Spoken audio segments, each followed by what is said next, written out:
Hi, my name is Brandon, Ashcombe Farm and Greenhouse's nursery manager. It's middle of August and we're here today to talk about how to do some basic landscape maintenance.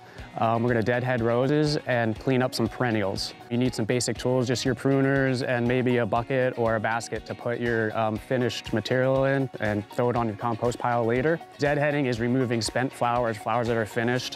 Whenever you do that, you're going to prevent this from going to seed and you'll get flowers back faster.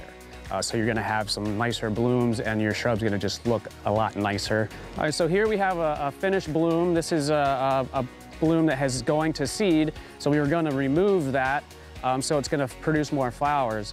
So if I make a cut, you can make a cut anywhere.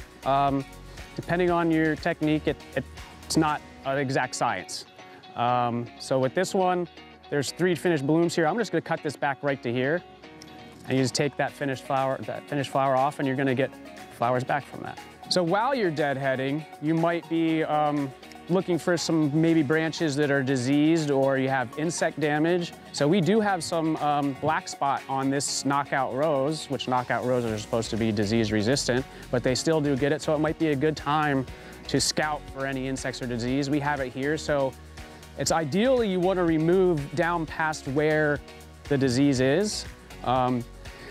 So with this one, you could either just remove these leaves and just make sure you don't put those in your compost pile. These would want to be either in your trash or burnt.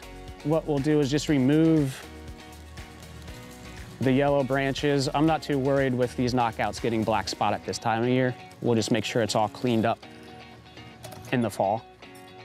You do see there's some insect damage here as well. That, if you wanted to use any insecticides, that would be a possibility with knockout roses, and this one not being too bad. We don't use anything like that around here. That looks like it's a sawfly damage. It's a rose slug. You probably aren't gonna see it now, but at this point, with how nice these leaves are, we're not gonna treat that with anything. It's also, you could also just be picking off the insects by hand. So just deadheading and looking for any insect or disease problems, and removing those problems. Cleaning up the daylily, just to make your garden look a lot nicer, and just doing some maintenance now so you don't have to do it later.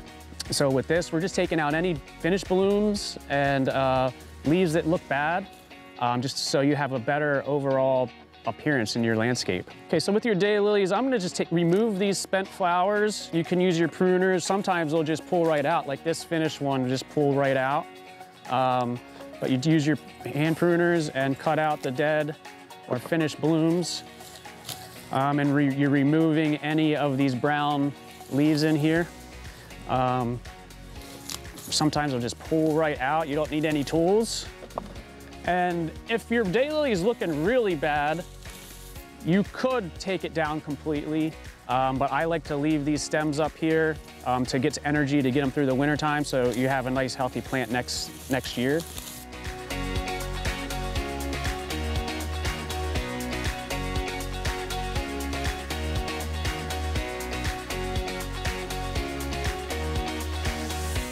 So there might be some plants in your garden that are finished flowering, but you might not want to deadhead those. We have coneflowers here, and I don't like to deadhead these because these are going to be an excellent food source for finches. Every afternoon we see a bunch of finches here just devouring the seed head. So if you have these in an area where it's not a very high visible area, it's awesome for the birds to leave these coneflowers up so the birds have a source of food.